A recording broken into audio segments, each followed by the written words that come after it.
প্রতি বছরের মতো এবছরও ছাত্রবন্ধু ক্লাব দুর্গাপূজার আয়োজন করতে চলেছে। দর্শকদের কাছে আকর্ষণীয় করে তুলতে বিশেষ আয়োজন করছে পূজা উদ্যোক্তারা।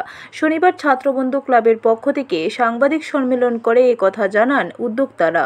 তারা জানান এবছর দুর্গাপূজার থিম হলো ঘরের নারীদের বিরাজো দেবী দুর্গা।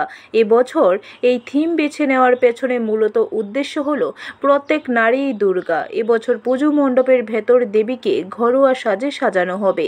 পাশাপাশি দেবীর মধ্যে থাকবে প্রতিবাদী রূপ। পুরুষতান্ত্রিক সমাজকে তারা কিভাবে প্রতিরোধ করে এগিয়ে যায় সেই দৃশ্য ফুটিয়ে তোলা হবে দেবীর মধ্যে বলে জানান। তবে এই থিমটা আমাদের নতুন, কারণ আমরা যতই যা কিছু বলি পুরুষতান্ত্রিক সমাজ ব্যবস্থা, যা কিছু বলি আমাদের দেশে পুরুষতান্ত্রিক সমাজ ব্যবস্থা, আমরা কিন্তু স্ত্রীরা হলো মহিলারা হলো আমাদের অর্ধেক পৃথিবীর মালিক। ব্যুরো রিপোর্ট, খবর ত্রিপুরা।